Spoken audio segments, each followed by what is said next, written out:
April 18th here with Chris and Jay, as always. It's our Tuesdays and Thursdays, just us.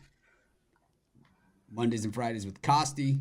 Wednesdays with Romanelli. Who knows? Maybe Thursdays and Tuesdays we'll get another person in as well. I think we always should keep Thursday maybe as our day, even if we have other guys in. But Thursday night football. You got it used to be TNT night. Now it's Tuesday night. We can do Tuesday.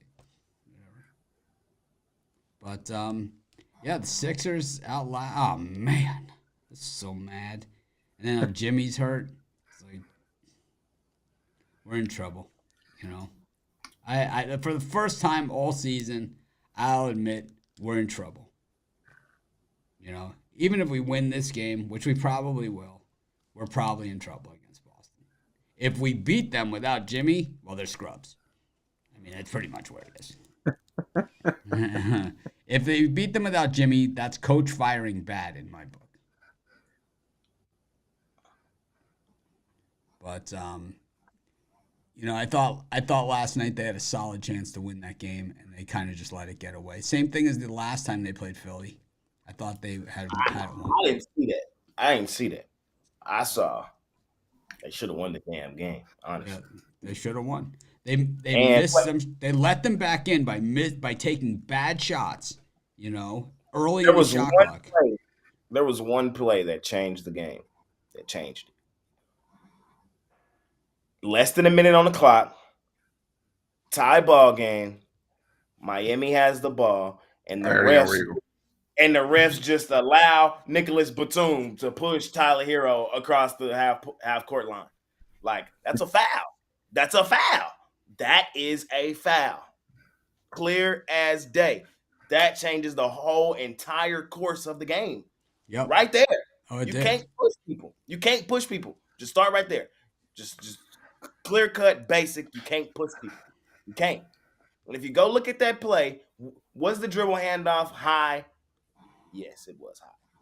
But still, he had room to get through. The only reason that he didn't get through was why? Because Nicholas Batum, I thought hand check wasn't in the NBA. You know, that's the old dudes argument all the time. You can't touch dudes in the NBA no more. Hand check. You can hand check back in the day. You can't do that no more. Bro, he literally had his hand on him and pushed him across the half court line. That's a foul. Possession goes to Philadelphia. They go get a bucket. Remember, we're under a minute. That changes the entire game right there. If Miami gets that ball in, or if they call that foul, we're in the bonus. 2-point lead, less than a minute. That's a totally different ball game, man. But shout out Batum. Shout out Embiid. Embiid had a hell of a run in the fourth quarter. He was playing hurt too. You could tell he's not 100%. That's why I can't really argue the Jimmy angle. You know, Jimmy, man, he was hurt late in that game. Like he checked out completely. You know, of course, you can't really handicap that. You can't know that Jimmy's gonna get hurt. But man, he should have won that damn game, man. He should have won that. I'm more mad than Mitch. I feel like. All these people. I mean, it sounds like a lot of Sixers money line people in the comments because I mean, they didn't cover. I mean, they didn't even come close really. Um, they wouldn't have covered nothing. There was nothing going to get them to cover there. Tyler Hero, man of the people, cashing the over. Yep, hitting that three. My thing is, why do you take the dribble if you're like within like 3 seconds? I understand you kind of want to steady yourself, but it's like he takes the one dribble to the side with like 2 seconds left, and it goes in, and and then when it goes through, it's at point three. I'm like, dude, what are you doing? But, yeah, I'm with Jay. That knocked that backcourt call definitely changed the tide, and that I want to say ill-advised three that Batum blocked. I No, that would was a hell of a play. That was a hell of a play. That right there was a hell of a no, play. I'm saying though I don't know if I would have taken that shot. I Oh yeah, it yeah, felt yeah, a yeah, little yeah, yeah, yeah. It kind of was a desperation mode right at that yeah point. yeah, but yeah. Fourth quarter yelling, "Why the fuck Batum in?" That came. It's crazy. NBA is like a movie with like storylines, and it's crazy how they come back. So Mitch, a couple of years ago, there was a guy. He was on like one of the more popular hip hop, um, one on like a popular hip hop station doing a freestyle, and in the freestyle, he goes, basically, I'm at Crypto Arena floor seats, and I'm yelling, "Why the fuck is Batum in the fourth quarter?" when he used to play with the Clippers. Oh man. And so then that was trending like crazy last night because, of course, he had a monster game. But shout out Batum, man. Shout out to him, man. He did take over that game. Kind of crazy. Never in a million years did I think it would have been Batum, but it was. It happens. And the Hawks, they're just ass. I don't even understand what the game plan was in that Hawks game. I think it was to just sit there and be a sieve, and then they matadored the third quarter, like no one's business. It was like they played in the second quarter and a little bit in the fourth quarter, but by that time it was already over. But they totally matadored the third quarter and the opening stanza. It was, it looked like it was going to be a 150-point effort by the Bulls. 131 by Chicago is probably way above their season average. That's above their pay grade for sure. Like 40 points in the first quarter, man. They just came out. I turned the game off. It was over right there. I said, "Oh, this shit's over." I don't know. Fuck the Hawks. The Hawks come back with 45 in the second quarter to 33 for the Bulls, and it still wasn't enough. And then the third quarter was back to business. The Hawks allowing 37 to scoring 25, and then a 24-point out. 24-21 in the fourth quarter. What does that say? It's kind of like your fourth set at the gym, It's kind of like you're just done. It's like I do my fourth set, man. My fourth set, I'm done. It's like doesn't matter what it is, man. It's like never as good as my first one, second or third. Anyways, the Hawks are finito Santiago, and Tankathon is filling in. As far as who's drafting where. A really good idea as to who's going to be, I think it's in the Heat's best interest to lose. They weren't going to beat Boston anyway. They were going to beat Boston, but now without Jimmy. Jimmy hurt. It's in y'all's best interest to lose. It's just a matter of how y'all show up and steal one or not at this point. I think we're going to win, man. So right now, it's if Sacramento loses to the Pelicans, they're still ahead of the Warriors when it comes to drafting.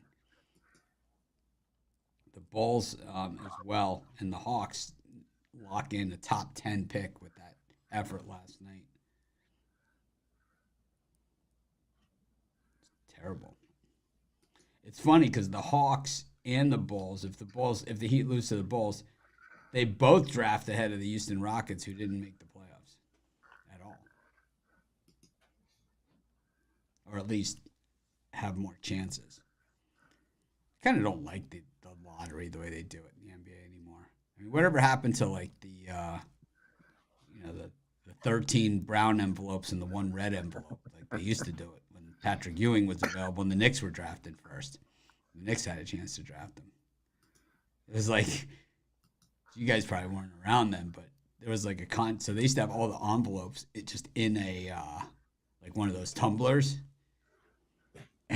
And they claimed there was like still pictures of it that the corner was bent over on the Knicks one for the Patrick Ewing draft. Yeah, didn't they also say like the corner was, or not the corner? Sorry, the one envelope was like put in the fridge or something like that. Yeah, like they knew it was the Knicks.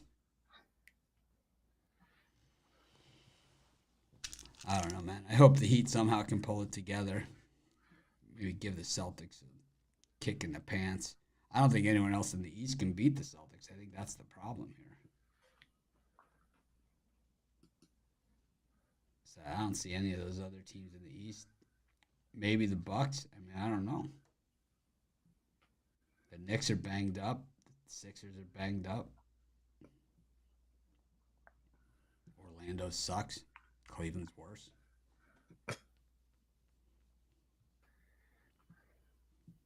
Yep. Can't win. How about the baseball schedule yesterday with all those day games and then there's a couple at night? That was kind of cool. I liked it.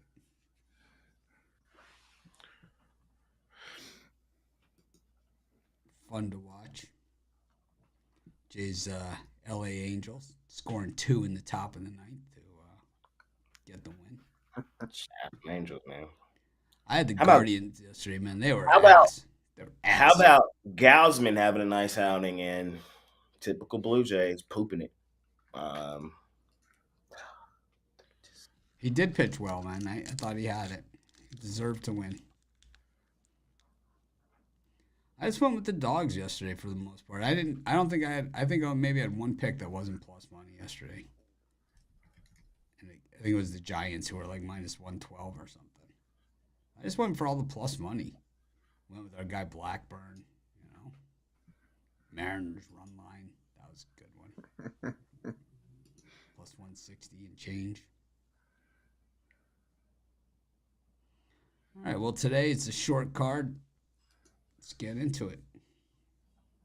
Just trying to extend the show. It's Only so 5 much you can games. do. We'll do them one at a time. Ryan Pepio, the central figure in the Tyler Glasnow trade, going on the hill against Griffin Canning in Tampa Bay with a Canning with a 1 o'clock start. Chris, we know you love Canning. What do you got here? Well, the only thing that's been getting canned this season is Griffin Canning, a 9+ ERA.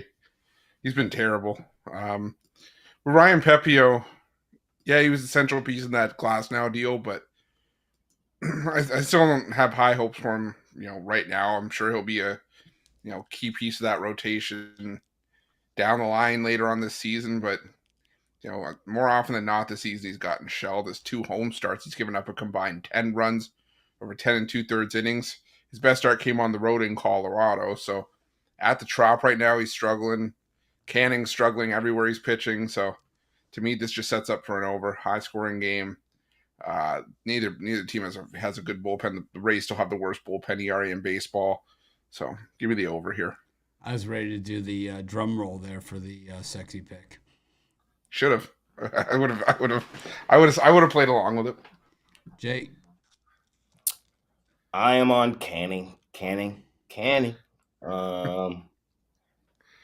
I think he can bounce back today. In all honesty, I heard that. Huh? I heard that. I heard he can bounce back. I think he can bounce back today. I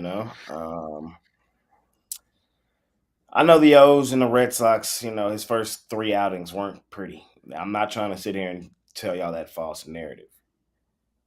But I think Tampa, the way they're playing right now, there's value fading their ass is all I'm saying. And Pepio, it's not like this guy's just the best thing on the planet. You know what I mean? We've seen him give up 6 in his first outing. He gave up 4 in his last outing. He can be hit, man. And I just think in this series, same thing I've said all series, bro. There is so much value on the Angels in this series at the plus money here. The Rays, they're not the Rays of the last couple seasons. They're not. they're the same exact Rays that we see every season. No, they're not. Yes, they are. They're not. They absolutely are. Nope. And when y'all wake up and see that, you'll start to see that the value on the other side is immaculate. I'm on the Angels. Baseball 101. Jay, take out your pen. There's never value on Canning. Bumper stickers should be issued. There's no value in losing. I like the yes runs first inning. I like the Rays team total over. I like the sexy pick of the game total over as well. I like the Rays in this thing. I just think that Pepio has a high ceiling. He's a young guy with a high ceiling, while Canning is Canning. And I think that's the difference here. We know that Pepio can be had. He's young, man, and young pitchers can be had. It's always like that. Normally, young guys are their own worst enemies. Tons of walks, and I think when we look at Pepio, he's not that guy. The first game he walked 6 against the Rangers, and the last time he walked 4 against the Giants. The 2 games where he got in trouble, it was the walks that got him. Well, he walked 1, so he walked 4 in the first outing, and then just 1 last time out. He found a little too much of the plate, losing, 11-2 in that one, but gave up 4 earned runs, 5 innings, 2 bombs. I mean, I think he's got good stuff. I'm gonna take the Rays. We go to Detroit. Yeah, Angels lost 9 straight of Canning starts. Just saying. Yeah. Oh, of course. Damn. Of course they have. Well, that's why it's no longer Canning. It's Canning. Well,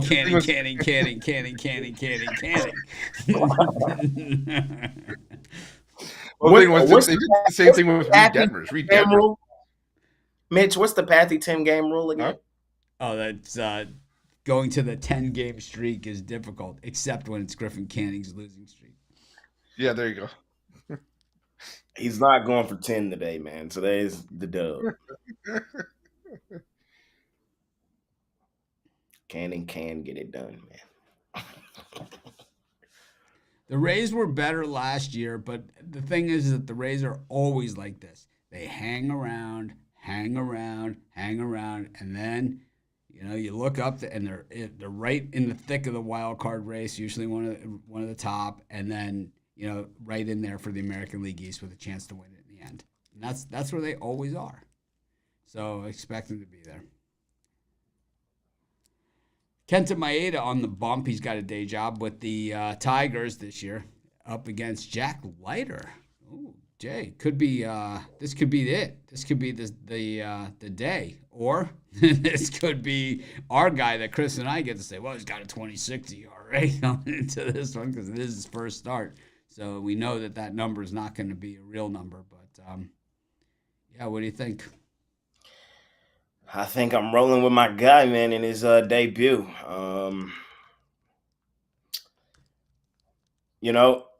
He's the real deal, and he's been hyped up for good reason. You know what I mean?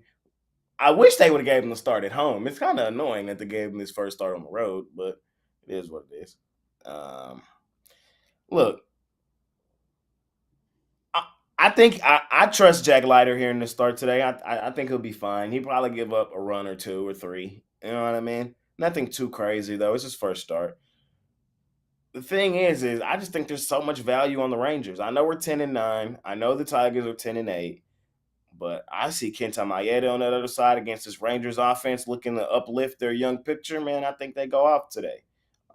They're going to continue to price us like a middle-of-the-pack team, even though we're not. Sign me up. We're up 2-1. I think we win the series today, 3-1. And where are we heading next? Heading to Atlanta after this. Ooh. So yeah, we could use a dub right here. Keep some positive momentum heading into Atlanta. Oh my God, Jack Leiter, man. He was really good in AAA. Well, but there's a but. There's definitely an asterisk on that really good in AAA is that he gave up 11 hits, 4 bombs. Fair. 14 in the third innings, 25 strikeouts, 43.9%. Yeah, he was great in college. One of my favorite sayings. He was great in college.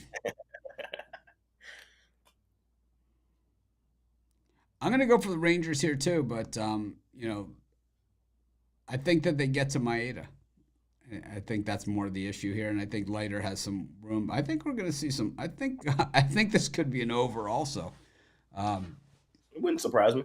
Because Leiter isn't like a typical prospect coming up. He's not a guy that they wouldn't have a scouting report or film on. He's a guy that they would have a lot of film on because he was a number 2 overall pick. So it's like when you're drafted that high and you're playing against the Tigers who draft around there in the drafting order, he was probably on their draft board as well. Fair. I think he was in the same draft of the not Spencer Turnbull, the Torkelson draft, right? 2021 MLB draft was who? It's either Casey Mize or Torkelson. Is my guess. The 2021 Major League Baseball draft, day one. Now it's Henry Davis for the Pirates. Henry Davis. Wow. Jack Leiter, Jackson Jobe, Colton Cowser. Yeah, we're just not seeing a lot of these guys making an impact yet from this draft. He must be the first one up. Sal Frelick. Frelick's good. All the rest are busts.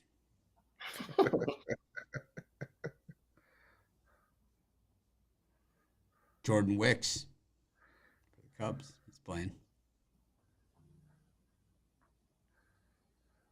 Brian Cusick, he plays for the Braves. Tanner Bibby. Max Muncy. Brian Wu. Woo! Who? Where is Wu? Has he pitched yet this year? No, I don't think so. Who? Woo. Chase. That's what my Rich's bids favorite. are. Rich's favorite Chase Silseth. By the seashore. Where's Wu at? Is he just not pitching? Is he in the bullpen? Where he at? Who did the Dodgers trade to get Max Muncy from the A's? That's what I No, want. it's the other Max Muncy. Oh, is it? It's the other Max Yeah. Muncy? Oh. Wait a minute.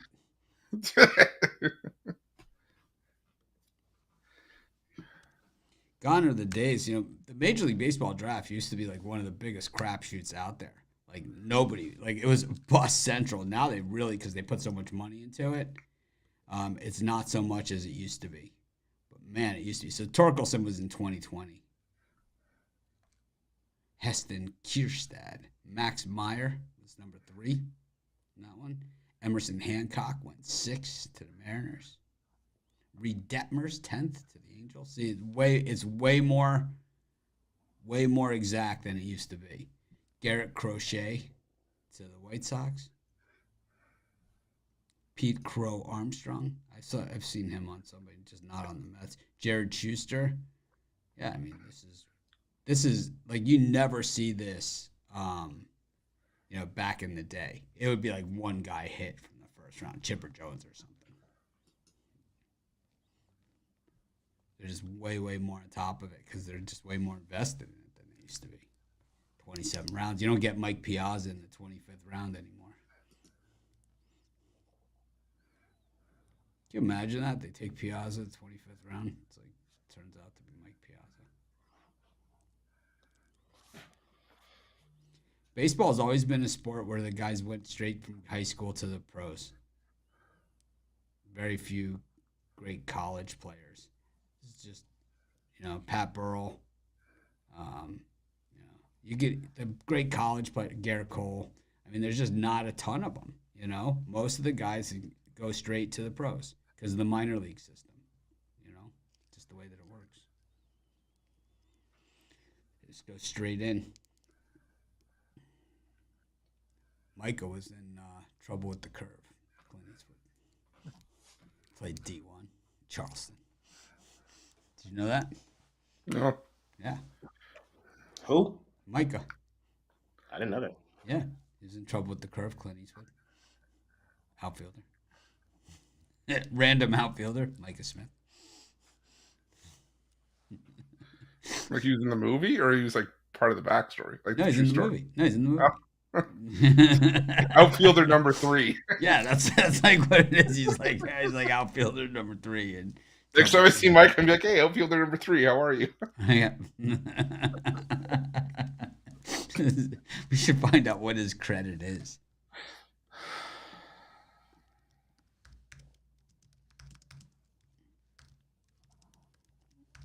Gotta look it up now.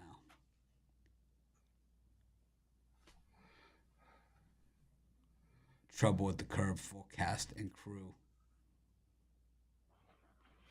My guess is that he's not even in there for that.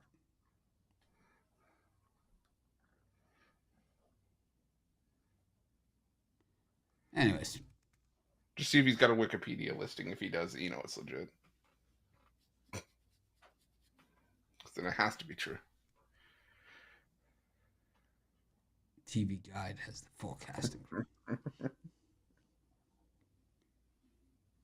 Anyways, Chris, did you do this one? No, I didn't. I'm gonna take the Rangers. We're really milking them today. We're all about the filler today. Yeah, I'm gonna go with the Rangers as well. Yeah, the problem for Leiter has been the long ball, but he's gone from a pitcher that's really struggled in the minors in the last couple of years. He messed around with his mechanics in the offseason. Now he's allowing just a 206 batting average this season. 208 batting average. And this is probably one of the better matchups that you could have if you're a pitcher that gives up home runs. I mean, the Tigers, fourth worst in baseball. They're hitting just 206 against righties. They're dead last in isolated power against righties. And they're tied for the second fewest home runs against righties this season as well. So Maeda, a 6+ ERA against Minnesota, Oakland, and the White Sox. I think the Rangers can get to him here. The Rangers' offense has been inconsistent, but I think they do enough here to get the win. So give me the top. That's going to give me the Rangers here as well. Scuba.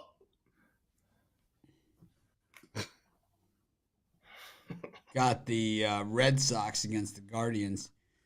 Another one, Brendan Bernardino going. The Red Sox already fishing deep into the tackle box for this one. Guardians going with Carlos Carrasco, hoping for the Magic to come back into that relationship, reunited, and feel so good. He's been giving up 1 run in each of his last 2 starts. Went 4.2 last time against the Yankees. They've been keeping him on a short leash, but he's got 3.55 coming in, 12 hits through 12 2/3, 5 earned, 9 free passes, 11 Ks, and no bombs. So not bad. Bernardino is a 1-inning guy. I think we're basically betting against the Boston bullpen, and I'm taking the Guardians. Chris? Yeah, I lean towards the Guardians as well. I'm going to take Cookie Carrasco here. Yeah, we're starting to see the Red Sox last season rear their ugly head. Lost 6 of their last 9. They're not scoring enough runs. They're giving up runs in bunches on the other side. So give me the Guardians here. Don't necessarily trust the Guardians offense fully, but I think they do enough here. They've dominated in the first couple games of the series. They just fell flat yesterday. So I'll take Cleveland. The thing is we know the Guardians can fall flat. You know what I mean? They typically, some days their bats just die. And they was dead yesterday. And they might be dead again today. I'm not really ready just to hop back on the Guardians train. I think it's about time we see them cool off a bit. The Red Sox, they just trugging on along, man. Everybody ready to write them off. They're trash. They're going to be last in their division. This is going to be the worst team they've ever had. And all that may be true, but it ain't true yet. Give me the Red Sox. Back to back against the Guardians. Got the Cubs and the Marlins. These guys also play a day game tomorrow.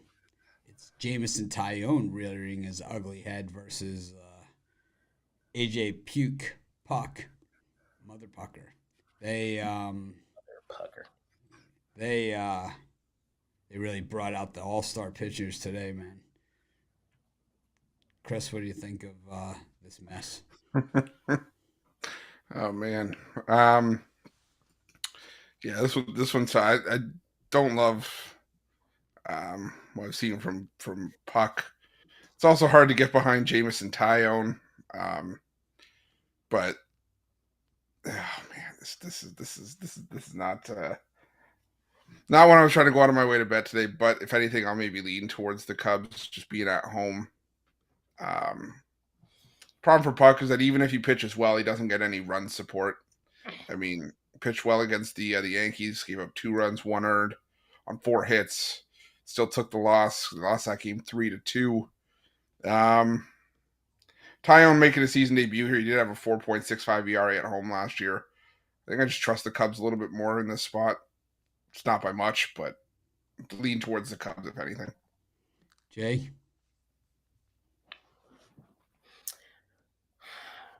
There's only one team on the do not bet list.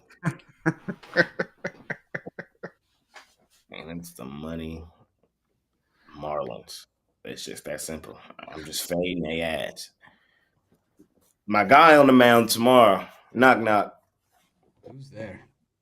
Jesus. Jesus who? Jesus Luzardo's gonna kick the crap out of the Cubs tomorrow. But today I can't rock with the Marlins. I gotta rock with Tyone. I'm on the Cubbies. Marlins for me, man. Everyone knows I love fading Jamison Tyone and Ruffolo, so I get the double bonus here on this one. Ruffalo going with the Cubs like he does every single show. I'm going to take the Marlins, and I just think that they're going to wake up, and I think, who doesn't wake up against Jamison Tyone? He's made a career out of creating a lot of happy fans collecting baseballs in the stands. Go to San Francisco where the Giants impressive 8-11. The thing about this West, right? I mean, even at 8-11, the Diamondbacks at 9-10, these teams are right in it because the Dodgers stink, right? I mean, we knew that coming in, and Jake Irvin just dominating as we predicted yesterday. He would. It was a man among boys, Chris. Jake Irvin. He was put on a show. Shut him out at Dodger Stadium. Jake Irvin, dominating fashion. How about Michael King yesterday? Did you see him and the Padres? No. So you know how I always talk about starting pitcher win-loss record? Take a look at King's line from yesterday. Take a look at Michael King's line yesterday against the Brewers for Padres, right? Well, I already see 1-0, so I have to know where I'm headed here. Yeah, but look at his line. For he got the loss. Okay, he gave up the run. Look at his pitching line. Yeah, 7 2/3, 10 strikeouts, 2 walks. Yeah. That's a tough loss, man. Sorry, if you get out pitched by Bryce Wilson, you deserve it. Jay, we know you love Los Serpientes. You like them here on the road against Logan Webb. My guy Ryan Nelson on the mound. I don't know, man. Back in the Diamondbacks, it's not a fun experience. It's just not. It's a sweat fest every night. They somehow make every game competitive. You're never safe.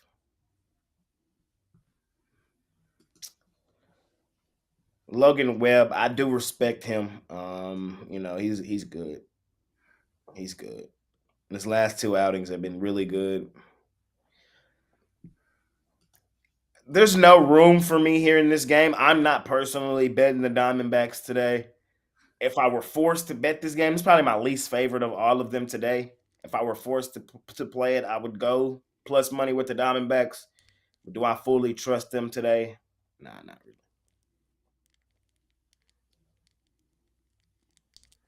This is one of the tougher games on the board, I think. You got the Giants coming back home. Logan Webb, who's, the top of their rotation guy. Ryan Nelson, leaves a lot to be desired. Webb still, paying the price for that start against the Dodgers where he only lasted 3 1/3 and gave up 7 hits and 5 earned in that one.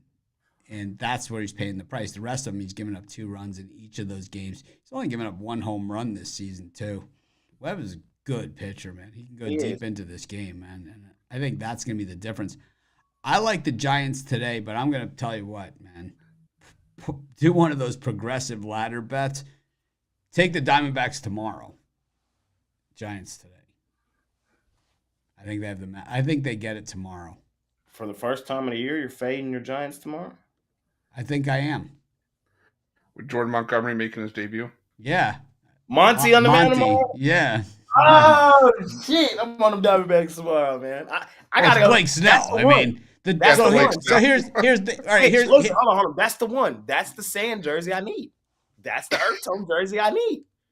The Monty. on a Friday. That's what Even though. But it's in San Francisco. They're not. I know it is. But I'm just saying for the warm fuzzies. The thing is, they also hit 305 versus left-handed pitching, and let's just say Blake Snell hasn't exactly been a stopper this year. Yeah, no, well, Stop giving away all my notes. I'm still sad he's not here, bro. Like, damn, The Rangers could use him. we could sure use him. But on the bright side, Bochy did say Scherzer should be in the rotation within the next 2 weeks. So Justin Verlander's got a day job tomorrow too. He's back in. I like the other side of that one too. Big. Mackenzie. Who they got? Who they got? Nationals. Who on the bump? Mackenzie Gore. He crushed me last time, man. I bet against him. I mean, he just destroyed me, man. It's like I ain't betting against that again. It's like I learned my lesson the hard way. It was strikeout fest. We probably gonna be getting good. We probably gonna be getting some good plus money tomorrow with the Nationals. His middle name is Mackenzie Sandy Gore. I'm telling you, man. Yeah, there's a lot of good games tomorrow. Joe Boyle's pitching. Boyle against Tristan McKenzie. McKenzie's been terrible. Heen dog on the mound tomorrow. Was it Heaney tomorrow? Yeah. Clark Schmidt's pitching. Schmitty. And Jay's favorite, Jack Flaherty's pitching against Joe Ryan. That's against my ace. There's the sexy pick for you. Anyways, anything going on in the NHL today? Oh, I thought you were going to hit the drum roll for me for this game. Oh, yeah. I don't know where my sound effects are.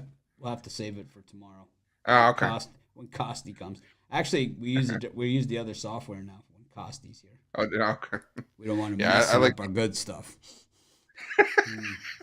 Costi breaks everything. I like the under in that Diamondbacks Giants game. Logan Webb. 6. But Logan Webb at home. There we go.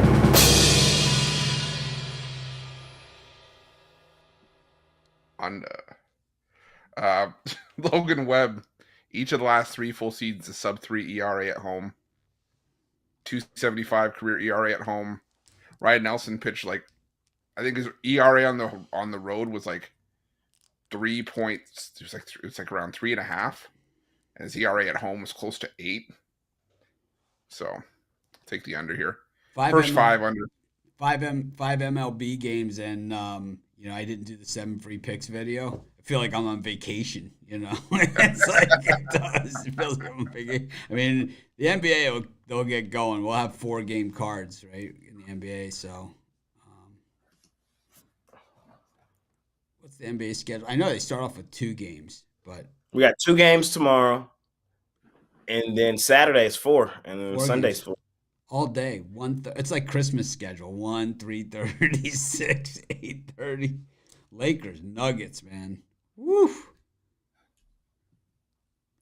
Clippers, Mavs. Woo.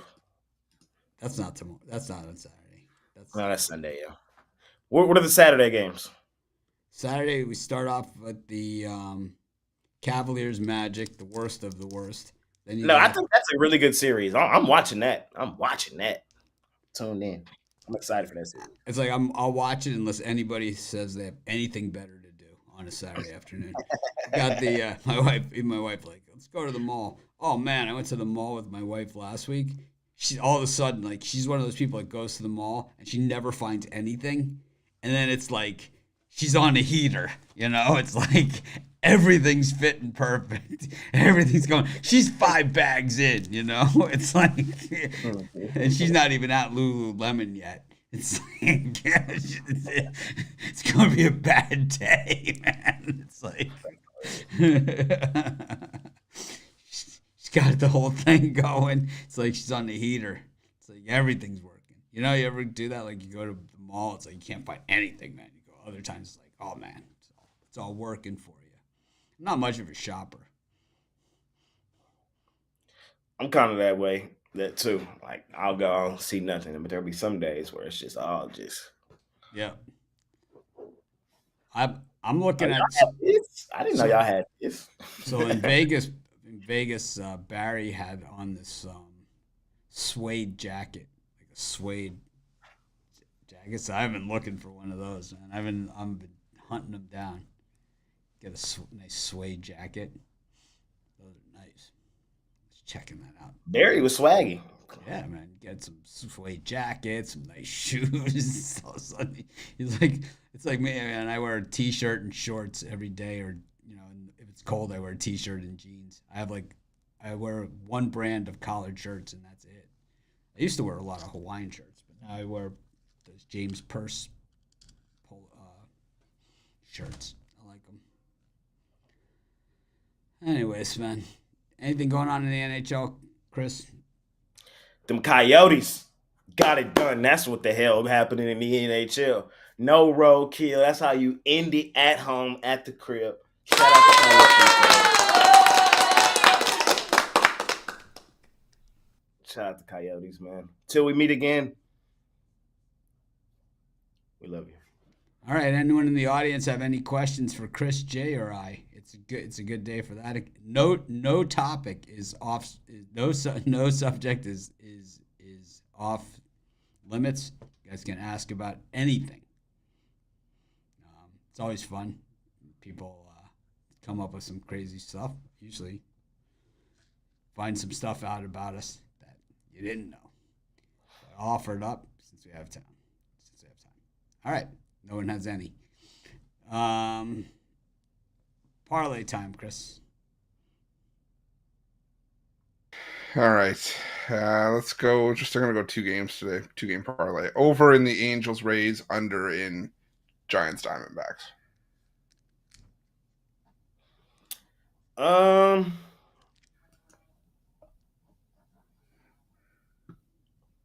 Give me the Angels.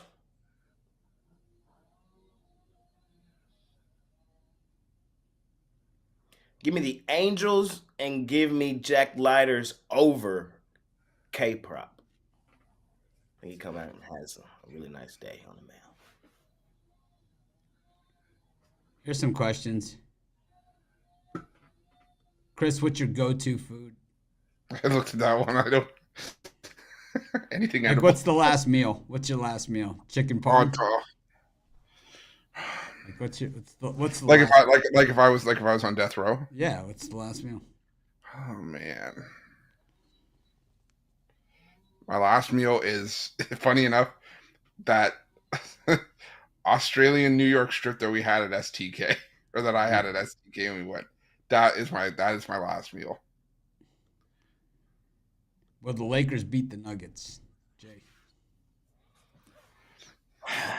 They've lost 9 straight to them, man, so it's kind of hard to say that. But it's my GOAT, man, my king. The greatest player I've ever seen touch a basketball, man. I'll never, ever, ever, ever, ever doubt that, man. It's possible. Yes, it's possible. Will they? I don't know. Can they? Yes, they can. Take on the Suns T-Wolves series. I think it's all T-Wolves, personally. I don't think the Suns have shown me anything.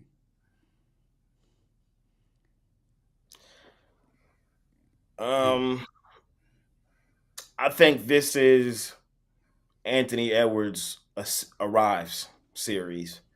I think many people haven't.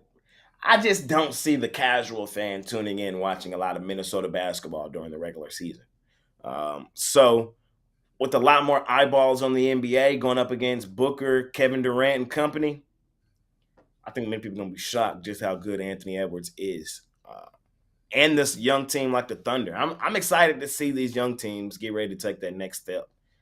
I think this is an interesting NBA season where it's kind of like a passing of the guard. So we're like, you see the old guys, they're kind of getting done. Curry, he's out of there. Kevin Durant hanging by a limb. LeBron hanging by a limb. It's the young guys really dominating the league right now. We'll see, man. It's going to be interesting. Chris, what do you think? I don't know. I think it's where the playoff experience is going to come in handy. I lean towards the Suns in that series. I think we always see one team kind of just fall flat despite having a good regular season. I think that could be Minnesota this year. I guess just one of those games or one of those series where it's treated as a learning experience. They come back hungry next year. So I think I lean towards the Suns in that series. Thoughts on round-robining dogs in MLB? I think it's a good idea, and I also think run-line favorites. you could throw in there as well with them. All plus money. So I wouldn't call it just dogs. I would call it plus money bets.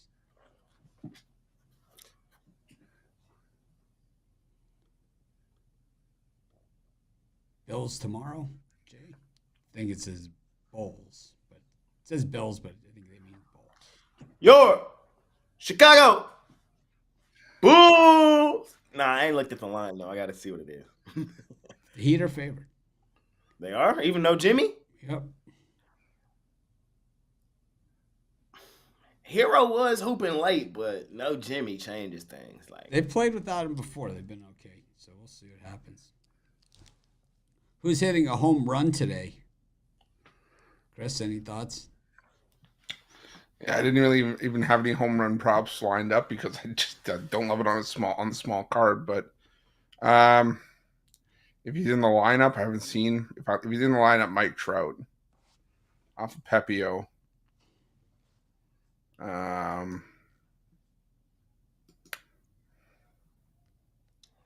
me see. Let me check my lineups.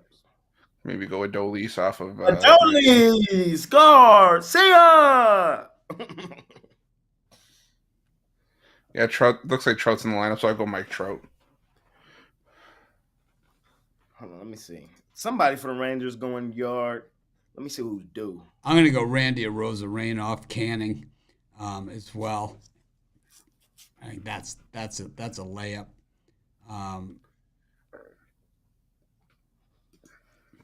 I got one for y'all. Wyatt Langford, my rook. He led the spring training in home runs, and he still has a goose egg on the season. Kenta Maeda might give it up today to my guy. I also think Jose Ramirez is always a good home run bet.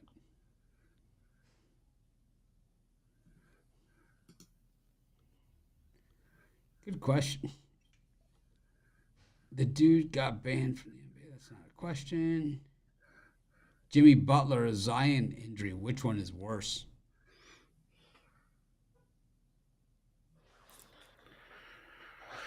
Zion, I think. I mean, Zion. They're both. Yeah, for me, it's Jimmy because, I mean, the expectations were for the Pelicans to get beat in the first round. If Jimmy don't get hurt yesterday, I really think they win that game, and they legitimately can beat the Knicks. So, like, they could have went back to the Eastern Conference Finals just off the strength of that in Miami. Zion and the Pelicans, I didn't really see them doing much of anything. So, that's kind of why I say Jimmy. I think for expectation for going deeper into the postseason, it is Jimmy. But I think for their role with, like, just their meeting to the team, for a Pelicans team that was already banged up to begin with, and that was, missing one of their better players in Brandon Ingram, and when Ingram went down, Zion was able to shoulder a lot of the load and carry this team for a lot of it. At least with the Heat, they've got secondary pieces, and they can sort of move forward without Jimmy if they had to. I mean, they did it for a lot of the season, but I just think the Zion Williamson for a team that's already banged up doesn't help them.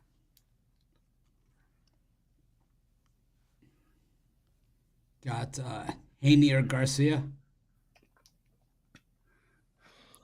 Garcia, even though I used to be a pretty big Garcia fan, but like over the last 6 months or so, the guy's kind of lost his mind,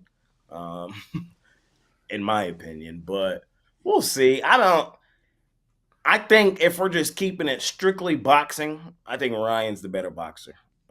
Me personally, I know a lot of people are going to disagree with that. I know there's a lot of Haney fanboys out there, but my money going to be on Ryan personally.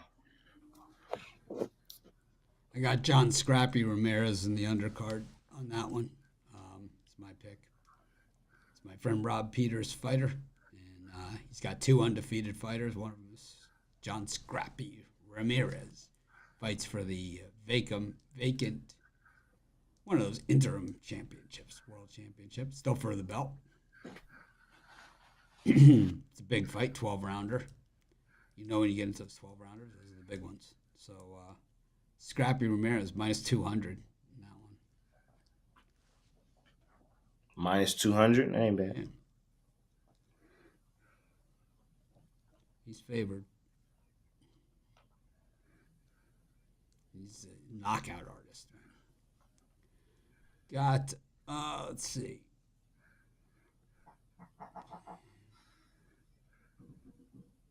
I don't know. We don't do soccer except for Rod. Does Bundesliga. You think the Cavs pull out game 1 versus Orlando?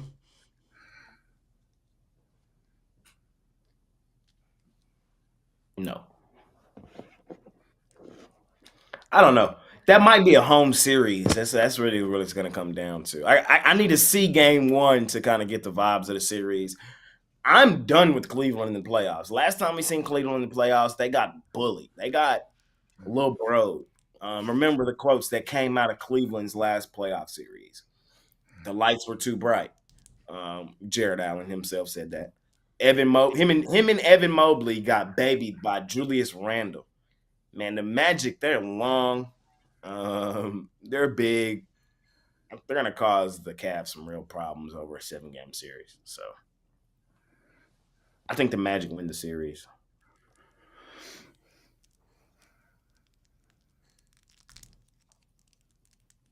They're getting 4.5 in game 1.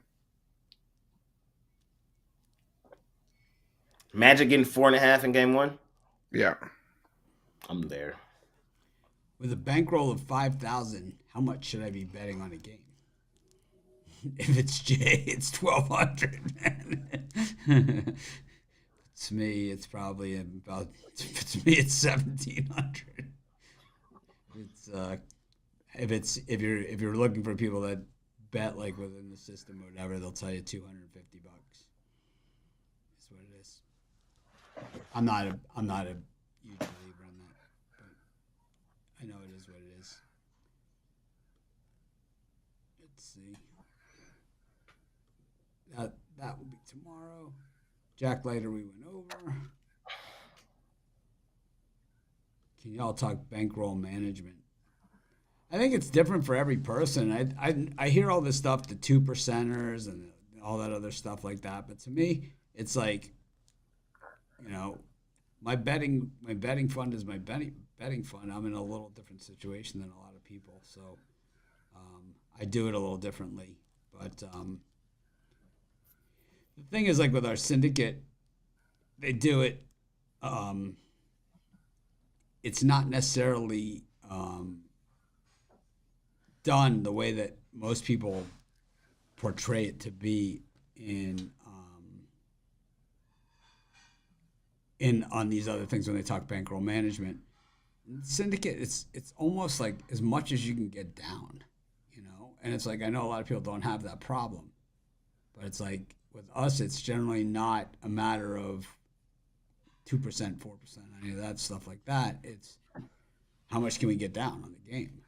It's like most of the stuff that we really, really like, it's not enough, So if you have a credit bookie account, let us know. We'll help you out. Rank them. We're not going to pay off your past debts, but we will help you win today. Email me, Mitch@pickdogs.com.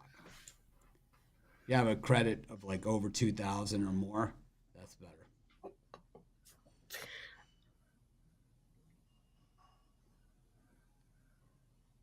Let's see. Name a few offshore sites. How about no? How about none? How about bankroll management? How do we get to plus 3,000 units on the stat sheet? Can we talk about that? It's you have to win, but you have to get your money in good. I think it depending on what your bankroll you're working with. Like if you talk to Costi and he explains to you kind of the sharp trading method, there's different ways of doing it, of course.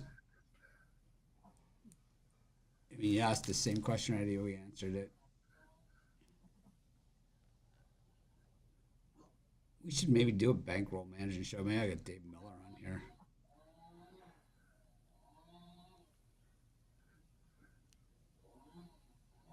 What bankroll size do you have before going pro? God, I don't even know. I don't even know what my bankroll was when I started doing it full time. I don't know. I think I had like 60. I had a job, and I was in like a thing where they had this profit sharing plan where you invested in the funds of the company. I worked for a hedge fund, and they had different hedge funds, and part of your bonus went into this investment into these funds, and that's where I got my initial thing. But like, I never really started hitting like big. I hit. I've told everybody this story. I hit a giant reverse, a 6-team reverse. It was a $20 bet. It hit for 17,000. So I mean, that kind of was the thing that got me going. But it was also I had something to fall back on, but I never went to it. So it all depends. But not size, percentage. That depends on the person. I know different people do different strategies with that. With me, I'm less of a percentage guy because with my bankroll, I take money out. So my bankroll size varies. I take money out of my bankroll. So like a percentage is tough to say.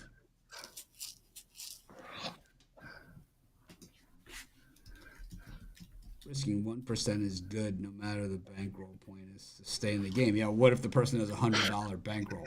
They're gonna bet $1 a game. That doesn't, it doesn't necessarily hold true. If you're betting, and what your goals are. If you're betting, if you have $1,000 bankroll, 1% is $10. That's not going to get you there. What it's going to do is leave opportunity on the table. I guess it depends how risk averse you are. I do well more than 2 to 3% on some days, depending on what my bankroll is at that particular time. But my overall bankroll, I probably am not. And just if you're looking at my overall, probably less than that even.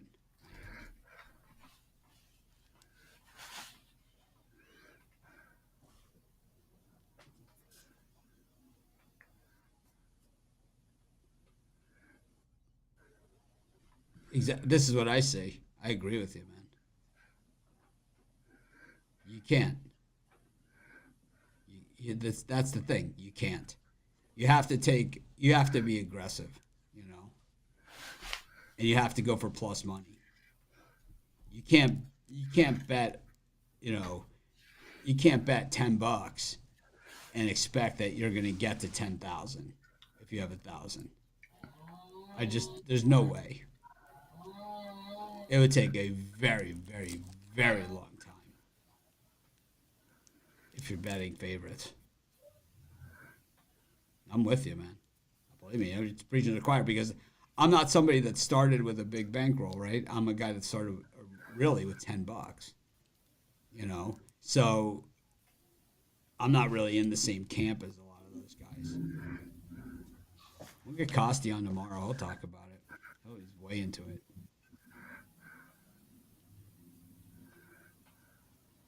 Do you have like a section of money that you call your bankroll? Do you have that? Because I just take my bankroll and I just put it in with the rest of my money. Yeah, that's right. I take it back out and I bet again. So it's kind of, I'm not like this typical, you never see me on here, Joe Spreadsheet, right? It's like, I'm just not that guy, Joe Spreadsheet. Yeah, you see these guys with their spreadsheet. Yeah, I do. Yeah. But what I know, such a good name. What I know is that most professional bettors don't win. They don't win overall. I know our guys do, but I know most don't. The only people I know that win are like consistently like that are the betting syndicates, and I treat my regular bet. That's not handled by me, so I don't have to worry about it.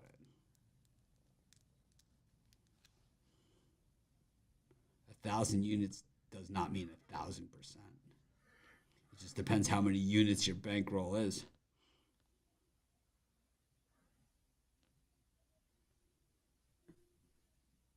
I always find the money management discussions pretty enlightening myself.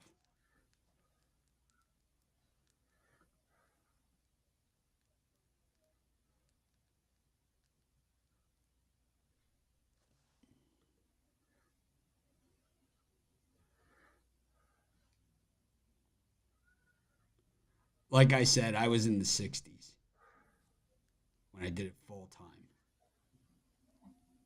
When I was in the full time, I was in the 60s. But I don't know if that's when I actually went pro or whatever. I'm going pro. I'm rescinding my amateur status. I mean, I don't know. I guess it all depends. The first time I ever paid my bills with my betting money, I mean, I was 10.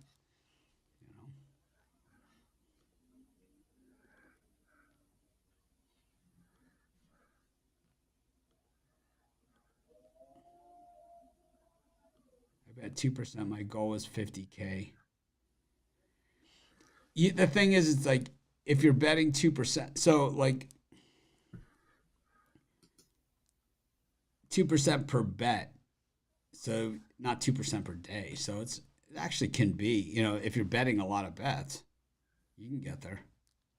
And actually, when you do it that way, it's like, I guess it is. If you're betting 25 bets a day, I think the guys that say, I think when the guys,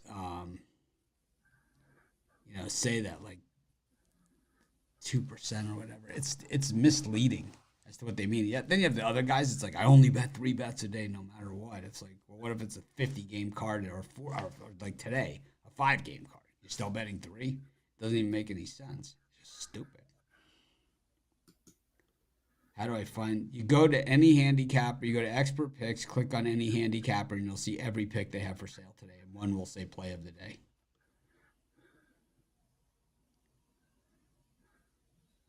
Anyways. This guy's saying the same thing over and over again.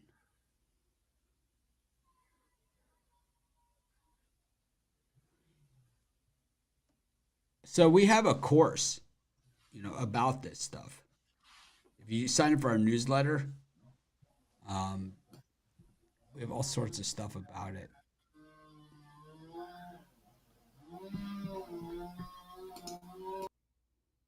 Yeah, but stocks and betting, trading stocks and betting sports are not the same. Betting sports is win or lose. Stocks, you could always cut your losses and sell. In sports, you can't. That's the difference.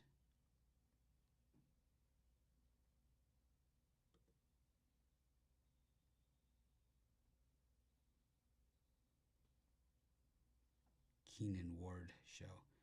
Maybe this is what your fans want. There's only 5 games today, man. We already went over them. So don't let the door hit you on the way out. Douchebag. It's what they want, but I don't. Yeah, fuck you. How's that sound? I already took care of it within like 5 minutes.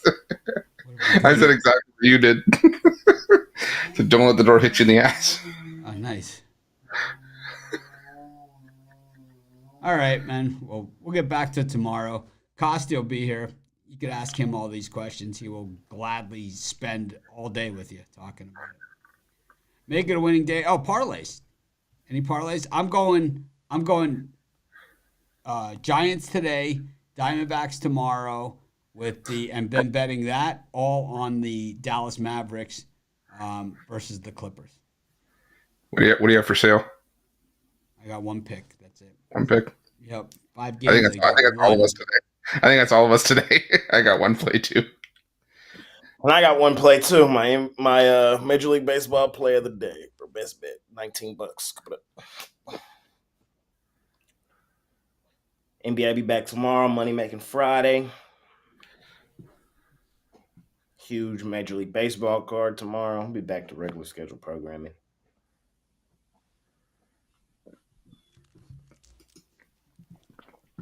All right. Thanks, everyone, for joining us. Costi will be here tomorrow.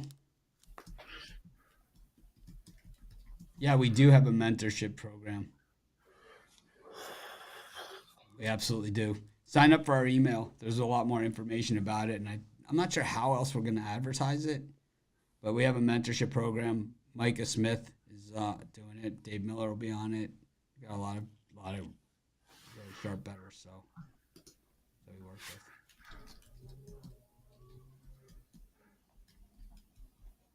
Yeah, we'll be on the course. The guys who are doing the course, man. These are the best guys in the world, man. It's Micah won the DraftKings contest 2 years in a row.